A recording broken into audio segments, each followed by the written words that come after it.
반갑습니다.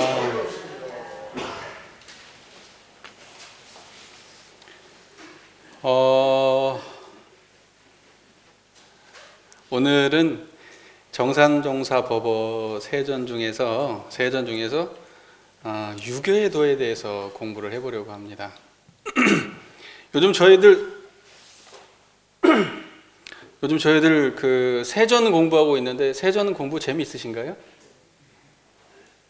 재미있으세요? 네. 별로 재미가 없기는 없는 모양이에요, 사실. 법문 공부가 그렇게 막 되게 재밌는 건 아니잖아요, 그죠? 예. 그래도 이렇게 공부를 해가면서 그 삶이 정리되고 지혜가 쌓여가는 그런 기쁨이 있을 겁니다. 우리가 정산종사 법문 중에서 특히 세전을 공부하면은 이렇게 인생이 그냥 그 쫙 정리되는 느낌이 있어요. 인생에 대해서 깔끔하게 정리되는 느낌이 있어서 참 좋다, 이런 생각을 하게 됩니다. 우리 교도님들께서도 이 세전을 공부하면서 이렇게 뭔가 삶이 이렇게 깔끔하게 이렇게 지혜가 이렇게 정돈되는 듯한 그런 감흥들이 있으시기를 바랍니다. 오늘 유교의 도에 대해서 저희가 공부를 할 건데, 그 유교라는 게 그 유가 그게 이제 어리다, 이제 미숙하다 뭐 이런 뜻이잖아요. 그러니까 어리고 미숙한 시절에 어리고 미숙한 아이에게 과연 부모가 어떻게 교육을 해야 그 아이의 그 장래에 아주 훌륭한 그 일생을 두고 좋은 영향을 미칠 수 있을 것인가 라고 해서 밝혀주신 법문이 유교의 도입니다. 그렇다면 이 어리고 미숙하다는 게 과연 이제 어느 몇 살까지가 어리고 미숙한 거냐 이렇게 따지면은 그것은 사람마다 천차만별일까요? 모든 사람이 다 똑같을까요? 천차만별인 것 같아요. 어떤 사람은 아주 어린 시절부터 굉장히 이렇게 생각이 바르고 행동이 바르고 이렇게 가치관 정립이 잘 된 사람도 있는 반면에, 어떤 사람은 결혼을 하고 아기를 낳고 막 어른이 되어도 그 어리고 미숙함이 그냥 줄줄 흐르는 그런 부족한 어른도 있습니다. 그렇기 때문에 참 그게 어디까지를 우리가 미숙하다고 해야 될지 그걸 잘 모르겠지만은, 저는 이제 그 유교의 그 도를 보면서 이렇게까지는 생각을 해봤습니다. 보통 우리가 유아 영아기까지를 우리가 보통 초등학교 들어가기 전까지 이제 거기까지를 우리가 이제 유교라고 이렇게 얘기할 수 있지만은, 대종사님의 법문 말씀에 근거해 보자면 이 그 청장년 시기까지도 유교의 도가 이렇게 적용될 수 있다. 저는 이런 생각을 해봅니다. 그래서 우리가 미숙하고 부모에게 미숙한 상태에서 부모에게 상당히 절대적 영향력을 받는 그 나이까지, 그런 때까지를 우리는 유교가 필요한 때다, 이렇게 생각해 볼 수가 있을 것 같습니다. 근데 제 얘기에 공감이 좀 되시나요? 예. 자, 그래서요, 유교의 도를 한번 저희가 봉독을 하고 법문을 한번 봉독을 하고 그 다음에 구체적인 이야기를 한번 나눠볼 텐데요. 732쪽 이미 다 피셨네요, 그죠? 732쪽 3 유교의 도 함께 봉독하겠습니다. 사람의 성품은 원래 청정하여 선과 악이 없건만은 경계를 따라 선하기도 하고 악하기도 하므로, 선한 환경에 처하면 자연히 그 선에 화하기 쉽고, 악한 환경에 처하면 자연히 그 악에 물들기 쉽나니라. 그 중에도 천진난만한 어린 시절에는 아직 의식이 충분히 다 발달되지 못한 까닭에 보는 대로 듣는 대로 화하는지라. 옛날 맹자의 어머니는 삼천지교를 행하여 마침내 맹자를 성현되게 하였다 하나니, 어린 때의 교육을 어찌 소홀히 할 바이리요. 어린이 교육법에 대하여는 대종사께서 4가지 길을 말씀해 주었나니, 첫째는 심교라. 마음에 신앙처를 두고 바르고 착하고 평탄하게 마음을 가져서 자녀로 하여금 그 마음을 먼저 채받게 하는 것이요. 둘째는 행교라. 자신이 먼저 실행하고 행동에 법도가 있어서 자녀로 하여금 저절로 그 실행을 채받게 하는 것이요. 셋째는 언교라 매양 불보살 성현들과 위인 달사들의 가언 선행을 많이 일러주어 그것을 기억하여 채받게 하며 모든 사리를 순순히 타일러서 가르치는 것이요. 넷째는 엄교라 이는 철없는 때에 부득이 위험으로 가르치는 법이니 이는 자주 쓸 법은 아니니라.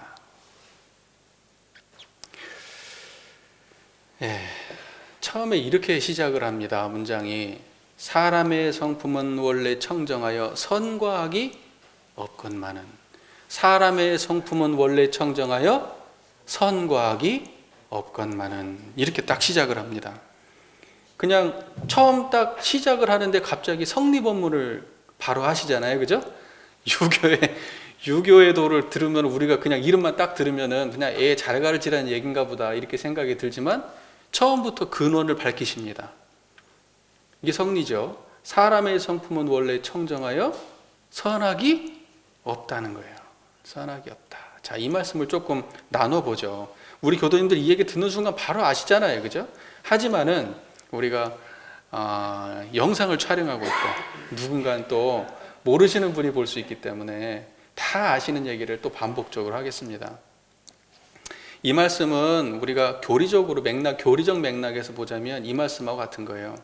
이론상의 진리를 보면은 이론은 우주만유의 본원이요 재불재성의 시민이요 일체중생의 본성인데 결국은 일체중생의 본성이 이론상이라는 거잖아요. 그죠? 그러니까 이론상은 일체중생의 본성인데 그러니까 사람의 성품은 이 말이 일체중생의 본성을 말하는 거예요.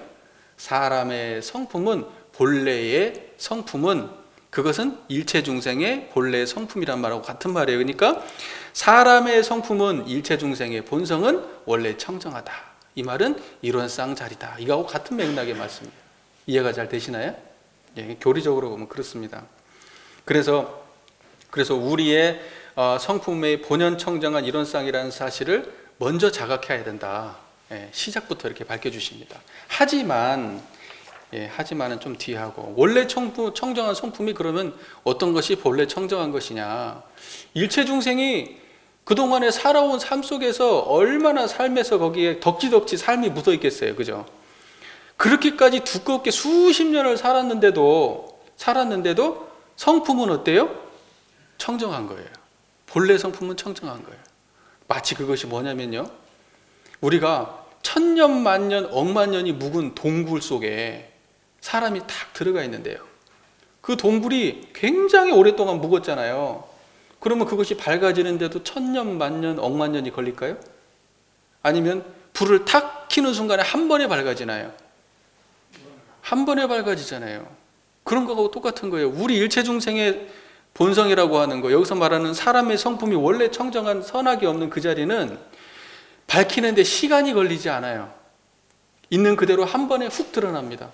무슨 말인지 이해가 되세요? 그것처럼 지금 저를 보세요. 지금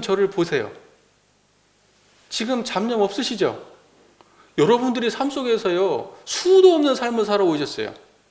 때로는 행복하셨고, 때로는 힘드셨고, 괴롭고, 막 오만 삶을 다 살아오셨잖아요.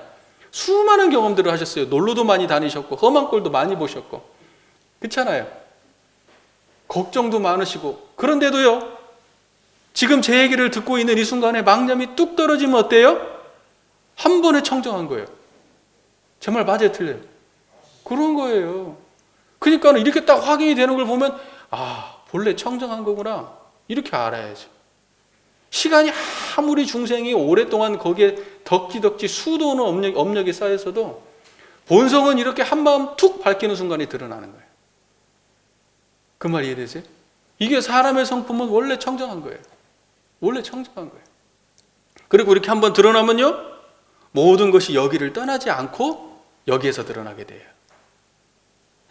이제 이게 수양력인데 한 번에 그렇게 되는 사람은 이제 드물죠. 대부분은 이렇게 밝아졌어도 다시 삶으로, 다시 경계로 흘러버립니다. 좋고 싫은 경계로 흘러버리죠. 그러나 이렇게 흐르지 않고 이렇게 만난 이 자리가 계속 드러나려면 굉장히 많은 동안 공부를 해야 됩니다. 하지만은요, 이렇게 드러났다고 하더라도 여러분의 삶이 한순간에 변합니까? 아니면 그대로 유지가 됩니까? 그대로 가시잖아요. 이거 드러난다고 갑자기 청정해져가지고 남편하고 싸울 일이 갑자기 없어져 버려요? 걱정거리가 한순간에 없어져 버려요? 그렇지 않아요. 이거 드러나도 했던 거 그대로 드러납니다. 다만 예전에는 아무것도 모르고 드러내고 살았는데, 거기 끌려 살았는데, 이 자리에 알면은 그래도 원래 청정한 건 알고 드러내고 살아요. 무슨 말인지 이해가 되시죠? 그래서 사람의 성품은 본래 청정한 겁니다. 하지만 지은 것은 그대로 드러나는 법이에요. 여러분들께서 삶 속에 살아오시면 좋은 인연, 나쁜 인연 있었습니까? 없었습니까? 그거 없는 사람이 어디가 있어요, 그죠? 여러분 지금 생각해봐도 기분 나쁜 사람 있잖아요. 이름도 안 까먹고 계시잖아요. 그 사람 이름 한번 다 지금 제가 생각해보세요. 그럼 다 지금 머릿속에 생각나시죠? 지금 제 얘기를 듣고 있고 청정한 이대로 생각이 나시죠? 청정한 거 떠나서 있어요? 아니면 청정한 그대로 드러나세요? 그렇잖아요. 청정한 그대로 그 사람 얼굴 떠올리라면 분명하게 떠오르죠? 예. 좋은 사람도 있어요, 없어요? 생각해보면은 정말 그 사람 좋았다 하는 사람 있잖아요. 그 사람도 거기서 떠오르죠? 그런데 청정한 거 떠나서 있어요? 그 자리에서 있어요? 그 자리에서 있잖아요. 봐요. 그러니까는 사람의 성품은 원래 청정하여 선악이 따로 없어요. 그래서 선악이 따로 없기에 선은 선대로 악은 악대로 드러나요. 이렇게. 자, 보시겠습니다. 자, 이제 그래서 우리가 일상수행의 요법을 이야기할 때 사람들이 이렇게 이야기하면 심지는 원래 요란함이었건만은 경계를 따라 있어지나 요란함 어리석은 그름이었건만은 경계를 따라 있어지나니 그 요란함 어리석은 그름을 없게 하는 것으로 자성의 정의계를 세우자. 이게 일상수행요법 1, 2, 3조인데 수도 없는 사람이 이걸 응용하고 있는데 심지가 원래 이렇게 드러나 있다는 사실을 자각하고 그 법문을 이해하는 사람은 별로 없어요. 그래서 사람들은 어떻게 생각하느냐, 경계가 있으면 심지는 없다, 어두워져 버린다. 안 어두워져요. 이렇게 밝아요. 요란하고 어리석고 그런 그대로 요렇게 청정하단 말이에요. 그래서 요란하고 어리석고 그런 그대로 자성의 정의요, 자성의 해요, 자성의 개다 이거예요. 요란하고 어리석고 그러다고 이게 없어집니까? 이게 심지자리가? 에이, 우리 교리 해석 정말 다시 해야 돼요. 심각하게 문제 있습니다. 보세요. 요거 환히 드러나시잖아요. 요거 환히 드러나시죠? 이렇게 환히 드러나 있는 상태로 청정하시잖아요. 그래요. 이건 아는데 마음에서 요란하고 어리석고 그런 상황이 발생해도 그대로 청정한 건 왜 몰라? 요렇게 드러난 대로 청정한 건 알면서 똑같은 건데, 그죠? 네. 자, 이제 넘어가겠습니다. 그러니까 사람의 성품은 원래 청정하여 선악이 원래 없다. 그래서 그 선악이 원래 없는 그 자리에서 있는 그대로 드러난다. 지은 그대로 드러난다 이거예요. 그래서 지은 바를 없게 할 수는 없어요. 그것은 인과 따라서 드러난 건데 인과를 어떻게 마음대로 있게 하고 없게 합니까? 그것은 지은 대로 드러나는 거예요. 그런데 자 보세요. 경계를 따라 선하기도 하고 악하기도 하므로 선한 환경에 처하면 자연히 그 선에 화하기 쉽고 악한 환경에 처하면 자연히 그 악에 물들기 쉽다 이렇게 말씀하세요. 원래 청정한데 말이에요. 경계를 따라서 어떤 경계? 선한 경계 또는 악한 경계를 따라서 우리가 물이 들어요 안 들어요? 청정한 그 자리는 그대로인데 내 안에 그 습이나 업력이라고 하는 것은 또 그대로란 말이에요. 무슨 말인지 이해가 되시죠? 여기서 말씀하시는 건 그 말이에요. 그러니까는 우리가 아무리 본래 성품이 청정하다 하더라도 우리가 어려서부터 몰캉몰캉한 어린 시절부터 안 좋은 거에 많이 노출되면 그 사람의 삶이 어때요? 안 좋게 화한다 이 말이에요. 안 좋게 물들어요. 아무리 우리의 본래 성품이 청정하고 선하게 없다 하더라도 우리의 삶이 좋은 것에 많이 노출되면 어때요? 좋은 것에 물들어요. 그러니까는 어린 시절, 몰캉몰캉한 어린 시절에 부모에게 절대적으로 받는 그 선악의 모습이라고 하는 것은 그 사람의 일생을 좌우하는 모습으로 영향을 미친다 이 말이에요. 이해가 잘 되세요? 예. 그래서 우리가 사람의 성품은 원래 청정하여 선악이 없다는 것은 이론상의 불생불멸적 입장이고, 환경에 따라서 그 선으로 악으로 물들어서 화한다는 것은 인과보응의 입장인데, 이 둘은 지금 떠난 적이 있어요, 없어요? 없어요. 이 박수 소리가 청정함을 떠난 적이 없잖아요. 자, 이 소리가 청정함을 떠난 적이 있어요, 없어요? 없다 이 말이에요. 자, 그래서요, 그다음 정사동사가 그 다음에 이렇게 말씀을 하시는 거예요. 그 중에도 천진난만한 어린 시절에는 아직 의식이 충분히 다 발달되지 못한 까닭에 보는 대로 듣는 대로 화하는지라. 여러분들께서는 삶을 오래 살아오셨고 판단이 있으시고 다 어떤 게 선악도 구별이 있으시고, 또는 경계가 온다 하더라도 어느 정도는 다 견뎌내시고 버릴 것과 취소할 것들을 다 잡아내시잖아요, 그죠? 그런데 어린애들은 그게 있어요, 없어요? 없어요. 판단이 없단 말입니다. 판단이. 그러다 보니까 어때요? 보는 대로 듣는 대로 생각하는 대로, 엄마가 그렇게 부모님이 우리에게 주시는 그대로 어때요? 그대로 물들어 버려요. 그대로 물들어요. 그러니까 의식이 발달하기 전의 교육이라는 건 그렇게 중요한 거예요. 예. 자, 그래서 여기서 이런 말씀이 있습니다. 천진난만하다. 천진난만하다는 게 무슨 말일까요? 천진난만하다는 것은, 천이라는 말이 들어가면 보통은 뭐냐면, 우리가 사람은 문명이죠, 문명. 교육받고 그 다음에 학습되고 해가지고 그렇게 문명화되는 게 보통 사람의 삶이잖아요, 그죠? 천이라고 하는 건 뭐냐면 사람이 손댈 수 없이 원래부터 그런 거, 이게 천이에요. 천진 그대로 애들이 처음에 나왔어. 천진난만하다고 하는 건 뭐냐면 선이 있어요, 없어요? 선을 알아요, 몰라요? 악을 알아요, 몰라요? 이게 천진난만한 거예요. 선도 모르고 악도 몰라. 이게 천진난만. 그러니까 천진난만한 놈들은 어떻습니까? 하는 행동이 마음대로 모르고 행동을 해요. 마음대로. 그러다가 사람들한테 교육을 받으면서 그 천진난만함이 예절로 바뀌고 도덕으로 되고 교육으로 되고, 그러면서 이렇게 학습되면서 그 천진난만함이 정리가 되는 거예요.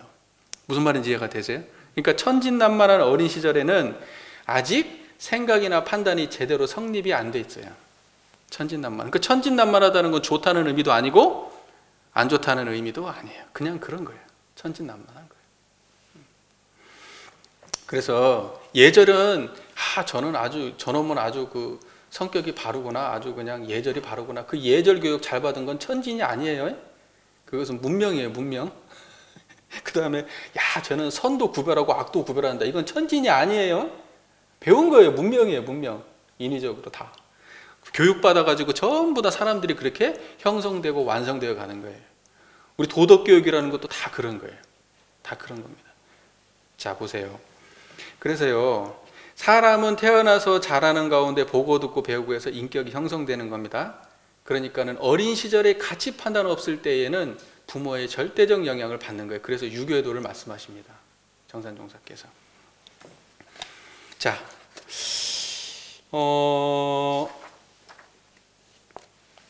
그렇기 때문에 이게 유교 왜 대종사께서 이게 그 어린 시절 교육에 대한 이런 대종사님께서도 말씀하시고 그걸 받아서 정산종사님께서 뭐 태교부터 유교까지 이렇게 말씀하시는 이유가 뭔가 보면, 결과적으로 사람의 인격이라고 하는 것이 굉장히 그 말랑말랑한 어린 시절에 가장 큰 영향을 받기 때문에 그런 거거든요. 그런데 이 시기를 놓치는 경우가 너무 많아요. 우리 삶 속에서 너무 많이 놓칩니다. 그래서 아동 심리학 같은 데서 보면은 이런 얘기가 나와요. 그 생후의 18개월 이전에 모든 18개월인가 그때 그 모든 그 인간이 앞으로 살아갈 모든 인격의 대체가 형성이 된다고 그렇게도 설명을 해요. 또 어떤 데서는 그 원래 가지고 나온 것을 바꿀 수 없다고 설명하기도 하고, 또는 반반이라고 얘기하기도 하고, 어떤 사람은 절대적 영향을 미친다고 얘기도 하기도 하고 그래요. 근데 실제로 보면 그렇잖아요. 집안 환경이 정말로 희한한데도 바르게 자라는 사람이 있고, 물론 그런 경우는 드물어요. 그러니까 그런 경우가 없다고 얘기할 수도 없단 말입니다. 또는 집안 환경이 너무 좋은데 아이가 심각하게 엇나가는 경우도 사람들이 보면 이해가 안 될 정도로 엇나가는 경우도 사실 있잖아요. 훌륭한 인격의 부모님이 있는데도. 그렇기 때문에 이걸 딱 잘라서 사람이 원래 가지고 온 그 성품의 문제다, 환경의 문제다, 이렇게 100% 무엇이다 얘기할 수는 없는데, 지금에서는 일반적으로 심리학 같은 심리학 계열에서는 이 반반으로 보더라고요. 반반. 이것이 이제 보통 정설로 되어 있는 것 같습니다. 일방적으로 무엇의 영향이다 이렇게 볼 수는 없어요. 하지만 하나 확실한 것은 그 사람의 반절은 반드시 환경의 영향을 받는다는 거예요. 어떤 사람이든지. 저는 그렇게 봅니다. 환경의 영향을 받지 않고 어린 시절의 영향이 미치지 않을 수 없다. 저는 그렇게 보고 있는 입장입니다. 그러니까는 그 다음에 문장 이거 나옵니다. 옛날 맹자의 어머니는 삼천지교를 행하여 마침내 맹자를 성현되게 하였다 하나니 어릴 때의 교육을 어찌 소홀히 할 바이죠. 여러분 다 아시죠? 맹모 삼천지교 이야기. 맹자가 얼마나 훌륭한 도인입니까?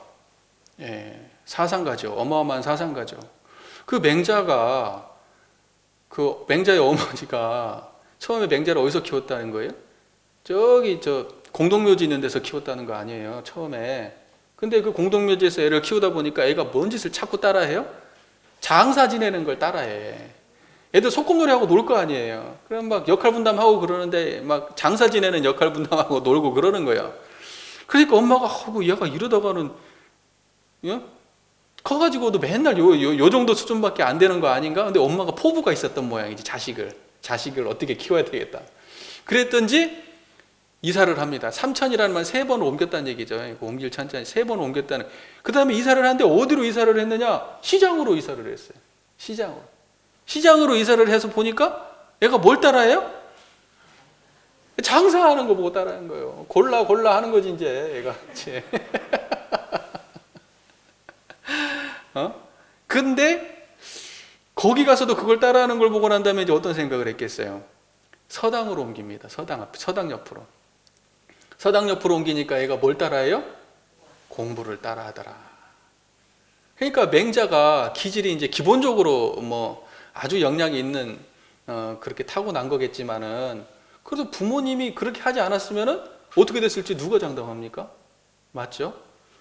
네, 그래가지고 지금의 맹자가 됐다. 이게 맹로 삼천지교 얘기인데, 그 부모 어렸을 때의 그 환경에 굉장히 무한대로 영향을 받는 그 맹자의 예화를 여기에 이제 정산종사께서 예로 듭니다. 그러니까 참 중요한 거예요. 유교도라고 하는 건. 자, 그래서 어린이 교육법에 대하여는 대종사께서 4가지 길을 밝혀주셨나니 해가지고 아까 쭉 우리가 본문을 봉독을 했는데, 어린이 교육법에 대해서는 4가지 교육법을 대종사께서 4가지 길을 말씀해 주셨다. 그래서 사실은 뭐냐면 유교에도는 대종사님께서 원래 하셨던 그 법문을 근간으로 해가지고 정산종사가 이렇게 조금 편집하고 덧붙이고 이름 달아가지고 내놓은 본문이에요. 이게 대종경에 그대로 있는 본문이잖아요. 대종경의 본문은 그거보다 더 길어요. 더 길고, 이게 대종경 인도품 45장 말씀인데, 이렇게 인도품이 이렇게 있으면 요만큼이 더 붙어 있어요. 요만큼만 더 붙어 있는 게 아니라 46장, 47장은 이렇게 또 더 길게 있어요. 이게 다 연속되는 본문이란 말입니다. 근데 정산종사께서 대종경 인도품 45장의 말씀 일부를 딱 발췌해가지고 거기다 유교도라는 이름을 딱 붙여가지고 설명을 앞에다가 좀 붙여서 딱 여기다 옮겨놓은 거예요. 그러니까 우리가 그 원문을 좀 보면서 공부를 해봤으면 좋겠어요. 원문을. 일단은 대종경 인도품 45장 말씀에서 어린이 교육의 법을 어떻게 규정하고 있느냐, 여기서 똑같죠. 어떻게 규정하고 있느냐, 심교, 행교, 언교, 엄교, 이렇게 구분하고 있습니다. 심이라는 것은 마음을 가르친다. 그 다음에 두 번째는 행을 가르친다. 그 다음에 말을 가르친다. 말은 생각입니다. 말과 생각은 같은 거예요. 그 다음에 엄하게 가르친다. 이 3가지인데 우리가 요걸 좀 잘 이해해야 돼요. 우리는 요걸 이렇게 이해하는 경우가 참 많아요. 보통 그래요. 어떻게 이해하냐면, 심교가 수준 높은 부모는 심교로서 가르치고, 그 다음 수준 낮은 부모는 행동으로 가르치고, 그 다음 수준 낮은 부모는 말로 가르치고, 그 다음 많이 수준 낮은 부모는 엄하게 가르친다. 이렇게 이해할 수가 있어요. 그런데 그게 아니에요. 그게 아니에요. 그러니까 여기 정산종사님 법문 말씀만 보면 그렇게 이해할 수가 있어요. 왜냐하면 뒤쪽이 빠져 있어가지고. 그런데 대종사님의 말씀 원문으로 보자고 하면은 이 네 가지 교육법을 싹 아울러서 골고루 가르친다 이렇게 되어 있습니다. 예, 그것이 정확하게 이해하는 겁니다. 무슨 말인지 아시겠죠? 예. 단계가 있거나 위계가 있는 말씀이 아니에요. 무슨 말인지 이해가 되세요? 그것은 평등한 말씀입니다. 심교, 행교, 언교, 엄교는 다 같이 아이를 가르치는, 아이를 교육하는 똑같은 위상을 가진 말씀이지 그것이 위상이 다른 말씀이 아니에요. 그건 분명하게 우리가 자각해야 됩니다. 그래서 이 네 가지를 갖다가 병행하는 교육법입니다. 우리가 사막을 공부할 때도 정신수양이 1번이고 그 다음에 사리연구 2번이고 작업치사 3번이고 그런 거 아니잖아요. 그거 골고루 해야 되는 거잖아요. 그거하고 똑같은 거예요. 이게 그 말씀이에요. 제가 아이들을 가지고 이렇게, 저도 아이가 둘이니까 제가 아이를 키운다고 하면 우리 정토가 이거 보면 같지 않겠지. 이거 뭐 일주일에 한 번씩 와가지고 기껏해야 뭐 애하고 뭐 제대로 놀아주기나 하냐, 밥이나 조금 해주고 말지, 이제 그러겠죠. 우리 정토가 그런 성격은 아닙니다. 아주 훌륭한 정토예요. 그러지 않지만은 제가 아이를 키웠다고 얘기가 좀 민망해서 그러는 거예요. 하지만 제가 한 번씩 가가지고 아이들을 대해보면서 느끼는 감상은 그거예요. 뭐가 아이들을 대할 때 그러면 우리가, 아이들을 대하기 이전에 우리 삶은 다 마음 떠나서 없잖아요. 마음 떠나서. 맞죠? 마음 떠나서 뭐가 있습니까? 그러니까 마음이라고 하는 카테고리가 근원적으로 가장 커요. 그죠? 그러면 그 마음 안에서의 그 마음을 가지고 우리가 육군을 가지고 사는데 마음 쓰는 것 중에서 행위가 있죠. 행위는 조금 그 다음 카테고리가 들어가는 거죠. 우리가 비율적으로 보면. 그 다음에 행위 중에서도 말, 생각, 이건 또 그 다음이고요. 말 중에서도 화내는 말, 엄하게 가르치는 말은 또 비중이 작아요. 그러니까는 실제로 애들을 다 해보면은 마음 쪽으로 훨씬 더 많이 대하게, 비중적으로 마음으로 대하는 게 훨씬 많고, 그 다음에 행위로 대하고, 그 다음에 말로 대하고, 그 다음에 혼을 내는 경우는 별로 없는 거예요. 실제로 보면. 그러니까는 위상 차이는 없지만 비중적으로는 어때요? 마음이 가장 많이 활용이 되고, 그 다음에 행위고, 그 다음에 말이고, 그 다음에 엄이다. 이렇게 이해하시면 좋을 것 같아요. 그 말 이해가 되세요? 제 말이? 예. 자, 그래서요, 우리가 지금 유교의 도, 정산종사 법문의 유교의 도의 뼈대가 되는 이 대종사님의 법문을 가지고 우리가 한번 이제 이야기를 나눠보겠습니다. 그대로예요. 지금 여기 있는 거 그대로고 뒤쪽에 조금만 붙어 있는 건데, 그렇기 때문에 제가 그냥 대종사님 법문 가지고 공부하려고 하는 거예요. 똑같으니까 내용이. 자, 209쪽을 한번 펴보실까요? 음.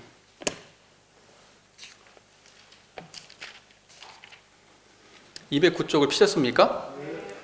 거기 45장 보이시죠? 45장. 예, 거기를 피고 우리가 이제 공부를 해보겠습니다. 45장. 아까는 읽었으니까 같은 내용이 반복되니까 제가 다시 읽지는 않겠습니다. 자, 인도품 45장에 보면 이렇게 시작을 합니다. 대종사 말씀하시기를 자녀를 가르치는데 네 가지 법이 있나니, 첫째는 신교라, 마음에 신앙처를 두고 바르고 착하고 평탄하게 마음을 가져서 자녀를 하고 먼저 그 마음을 채받게 하는 것이요. 자, 보세요. 마음에 신앙처를 둔다 이렇게 말했어요. 마음에 신앙처를 둔다.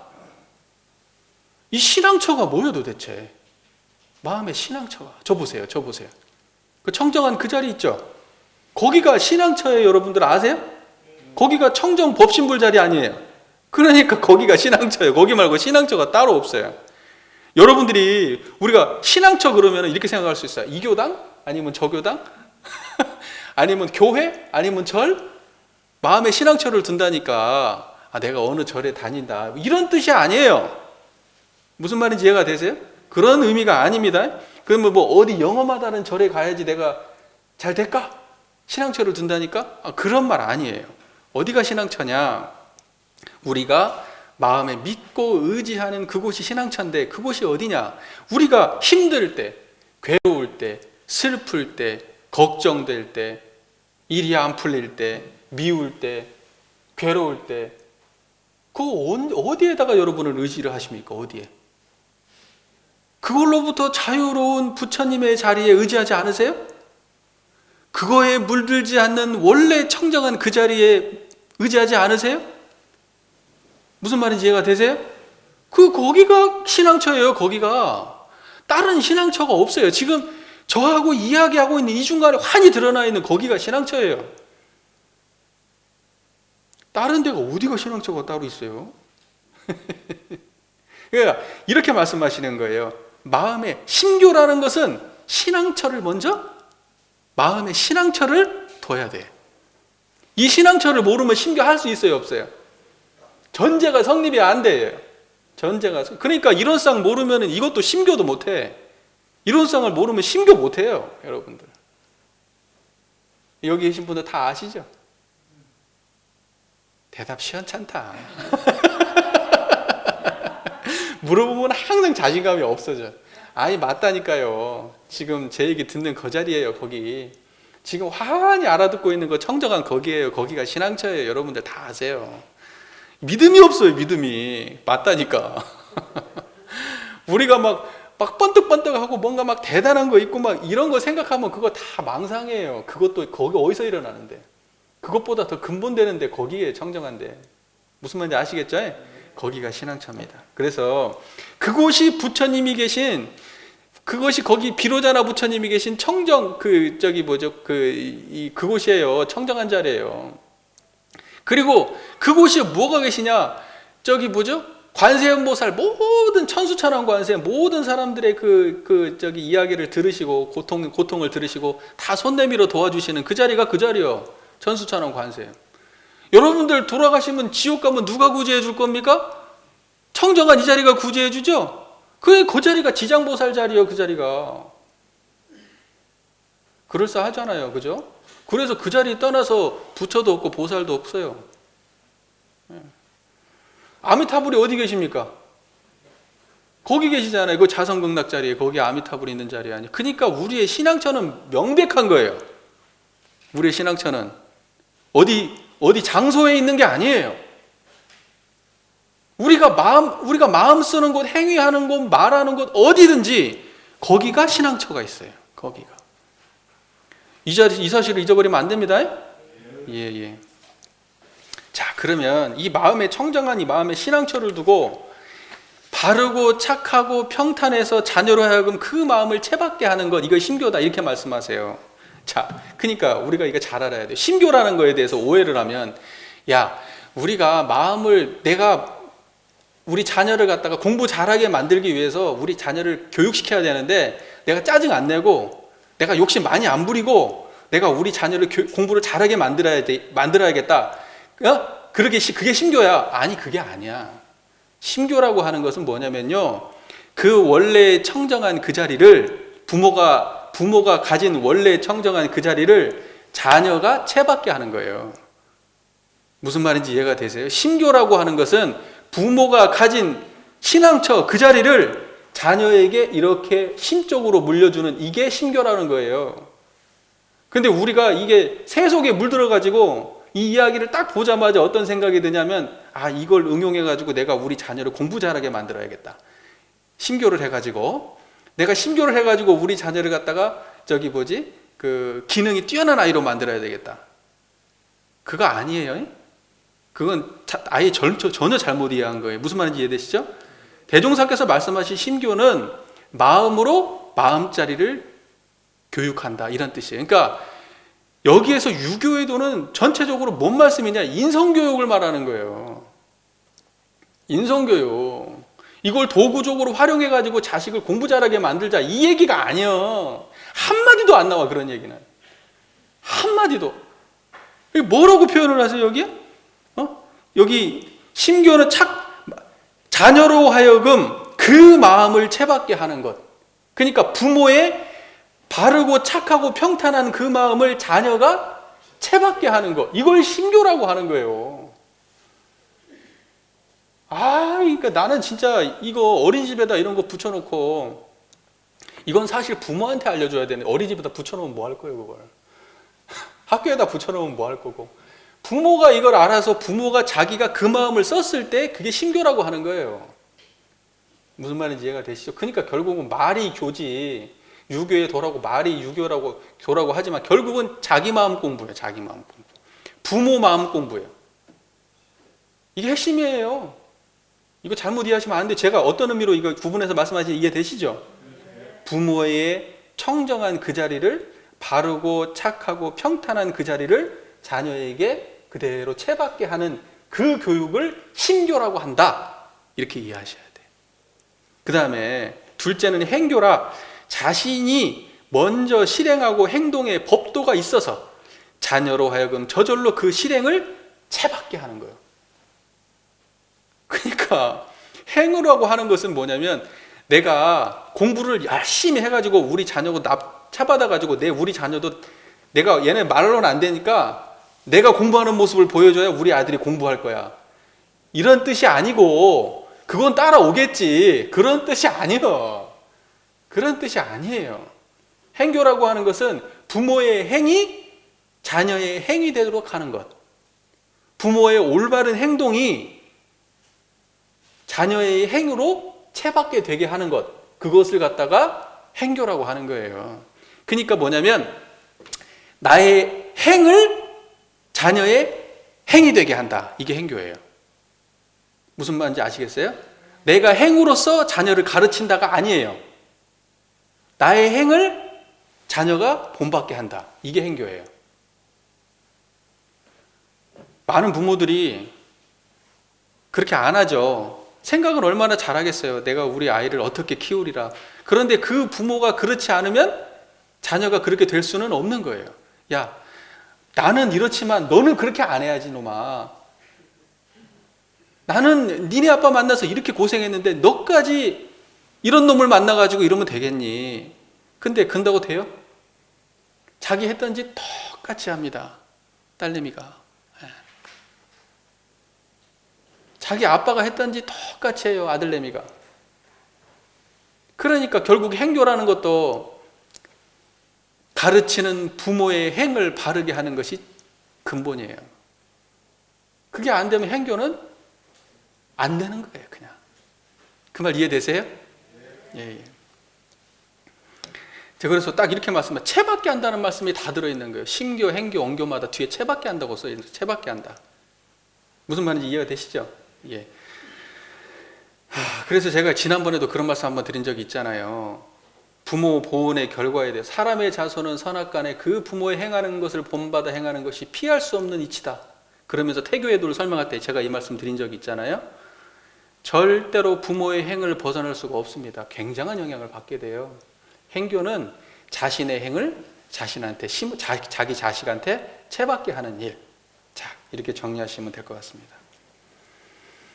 자, 그 다음에 셋째로 언교라. 매양 불보살 성현들과 위인달살의 가언 선행을 많이 일러주어 그것을 기억하여 채받게 하며 모든 사례를 순순히 타일러서 가르치는 것이요. 언교라고 하는 것은 성자들의 말씀을 자녀에게 심어주는 일이에요. 성자들의 말씀을. 말로 수학과 영어를 가르친다는 뜻이 아니고 성자들의 말씀을 말로 가르치는데, 그 말이라는 것은 어디에 들어오죠? 기억으로 들어옵니다. 기억으로. 생각으로. 그러니까는 성자들의 말씀을 자주 일러줘가지고, 또는 성자들이 말씀하신 그대로 내가 또 말을 하는 행위를 통해서 자녀가 성자들의 생각과 성자들의 그 판단과 성자들의 말을 채받도록 하는 것. 이것을 보고 언교다 이렇게 말하는 겁니다. 언교다. 그리고 가르칠 때도 막 혼내서 가르치는 게 아니고 이해를 시키게, 아이가 이해할 수 있도록 천천히 이렇게 잘 제대로 가르쳐라, 이제 이런 뜻입니다. 무슨 말인지 이해가 되시죠? 그래서 이것도 결국은 뭐냐면 말로 가르친다 이게 아니라 말을 자녀가 채받게 하는 거예요. 성자들의 생각과 언행을, 말을 채받게 하는 거예요. 그게 언교입니다. 언교. 자, 넷째는 엄교라. 이는 철없는 때에 부득이 위험으로 가르치는 법이니 이는 자주 쓸 법은 아니니라. 철없는 때에는 부득이하게 위험으로서 가르칠 때는 엄교도 써야 돼요, 안 써야 돼요? 써야 됩니다. 엄교를 안 써버리면 애가 어떻게 돼요? 망해요. 애 교육 망할 수가 있어요. 애가 철없는 때에 가르쳐야 될 상황이 되면 반드시 엄교를 동원해서 그 아이를 엄하게 교육시키는 그것도 필요합니다. 자주 쓸 일은 아니지만 부득이하게 쓸 때는 반드시 써야 돼요. 이거 안 써가지고 요즘에 아이들 망치는 경우 굉장히 많습니다. 부모가 단호하지 못해서 아이한테 질질 끌려다니다가 결국은 뭐냐면 아이 기 살린다고 했다가 아이의 기에 엄마가 이제는 눌려가지고요. 예, 어떻게 할 수가 없어요. 이런 경우 많습니다. 자, 그 다음 문장이 이렇게 돼 있어요. 그러므로 한 가정에서 자녀를 가르치되 어머니 태중으로 비롯하여 성인이 되기까지 이 네 가지 법을 아울렀으면 착한 사람 되게 하는데 큰 도움이 되리라. 착한 사람이 된다 이런 뜻이 아니라 도움이 된다. 100%가 아니에요. 그 사람이 원래 가진 것이 있으니까. 무슨 말인지 이해되시죠? 원래 가진 것이 있기 때문에 도움이 되지만 100% 영향을 미친다 이렇게 해석하면 돼요, 안 돼요? 그것도 너무 일방적이고 편착된 해석입니다. 무슨 말인지 큰 도움이 되는 건 분명합니다. 큰 도움이 되는 것. 자, 이 문장을 보면은 결국은 뭐냐? 정산종사님께서 말씀하신 유교의 도는 결과가 뭐였어요? 착한 사람 되게 하는 거예요. 결과가 뭐예요? 착한 사람 되게 하는 거지 공부 잘하는 애 만드는 게 아니에요. 그건 학교에서 하는 거고 나중에 통교에도 이제 공부하면 배울 거예요. 유교의 도는 근본적으로 뭐 하자? 착한 사람, 인격 교육입니다. 인성 교육. 이게 유교의 도입니다. 이 헷갈리시면 안 돼요. 자, 그리고요, 제가 착하다는 게 그러면 어떤 것이냐라고 국어사전을 뒤져봤더니 정말 재밌더라고요. 국어사전에 착하다는 게 어떻게 표현되냐면 이렇게 돼 있어요. 언행이나 마음씨가 곱고 바르며 상냥하다. 거기 언, 행, 마음 이게 나와. 언, 행, 마음. 이게 뭐냐면 곱고 바르며 상냥하다 이렇게 돼 있어요. 대종사께서 심교, 행교, 언교 말씀하셨는데 그러고 나서 착하다라고 결론을 내주셨잖아요. 근데 국어사전에도 착하다는 게 결국은 뭘로 하냐? 심, 행, 언으로 착한 거예요. 재밌죠, 재밌어. 대종사님께서 말씀하시는 말씀이 굉장히 보편성에 기준하고 있다는 생각이 딱 드는 거예요. 우리가 보편 상식에서 벗어나지 않은 가운데 있는 거예요. 내용을 보면. 자, 그리고 또 말씀을 드리자면 이거예요. 이 보면은요, 유교의 도에 보면은 심교가 우리 사막 공부에 뭐에 해당되냐면 정신수양에 해당돼요. 내용적으로 보면. 뭐 이런 건 어디 나와 있는 내용이 아니에요. 제가 연마하다가 그냥 생각이니까 어디에 법문에 있는 내용은 아니니까 알아서 판단하세요. 근데 내용적으로 봤을 때 너무나 너무 유사해요. 무슨 말인지 이해되세요? 그래서 이게 정신수양이 이게 심교예요. 사리 연구는 뭘까요? 언교와 엄교예요. 사리 연구는 언교예요. 언교. 사리 연구는 뭐라고요? 그 다음에 작업지사는 뭐예요? 행교와 엄교예요. 작업지사는 뭐예요? 행교와 엄교예요. 야, 그렇게 딱 맞아 떨어지더라니까요. 너무나 맞아. 이게 내용적으로 내용이 너무 그대로예요. 결국 3대력이라고 하는 건 뭐냐? 그거 인격 완성이잖아요. 원불교에서 인격 완성은 결국 뭘로 돼요? 3대력 양성으로 되는데 그 3대력이 기반이 그 3대력을 언제부터 교육시키냐? 우리가 심교, 행교, 언교, 엄교라고 말씀하시면 따지고 보니까 태교부터 유교까지 교육을 시키고 있는 거예요. 우리가. 대종사님의 일관된 태도인 거예요. 3대력이에요.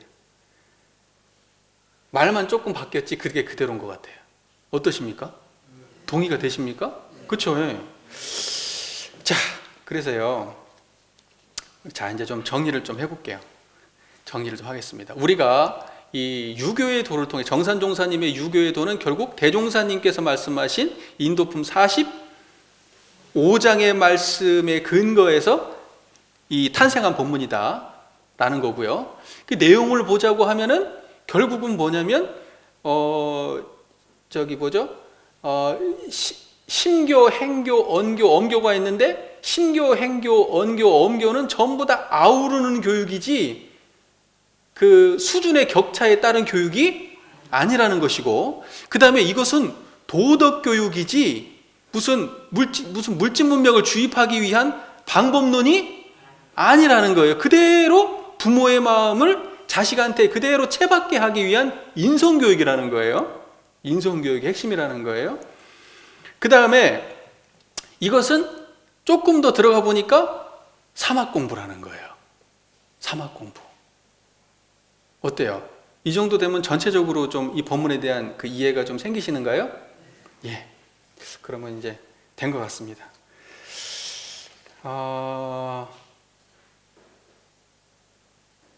그래서 우리 교도님들께서 제가 부탁을 항상 드리는 게 뭐냐면, 아니 우리가 여기에서 공부하는 거 다 좋은데 이런 말씀들은 어떤 특별히 종교적 성향에 짙은 말씀이 아니잖아요. 어찌 보면 되게 상식에 부합되는 말씀이고, 이런 것이 예를 들면 부모 교육 같은 데 적용된다고 하면 얼마나 명료합니까?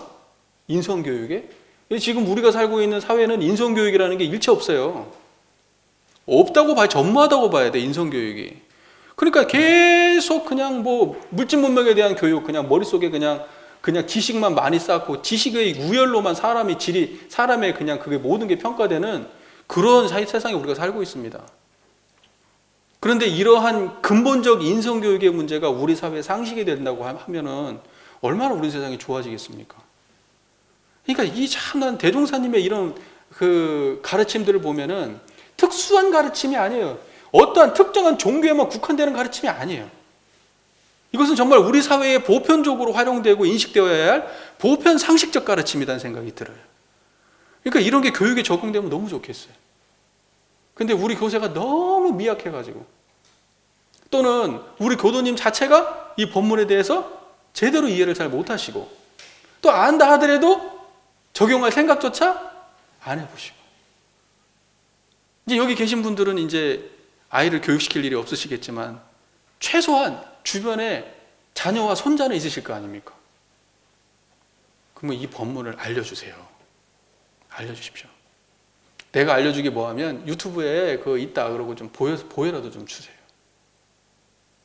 그래서 우리가 지금 다음 세대 아이들이 정말 매만은 정말 남을 밟고 올라쓸 줄만 아는 그런 이기적인 아이가 되는 것이 아니라, 그 마음의 평탄한 심성과 원만한 행동과 정말 사리가 밝고 인과에 밝고 그 다음에 지혜가 넘치는 그러한 인성을 갖춘 그런 아이로 성장을 하도록 우리가 해야 되지 않겠습니까? 여기 있는 분들이 나서 주셔야 되지 않을까요? 그렇게 해보실랍니까? 네. 대답을 하셨지만 경청해 주셔서 감사합니다.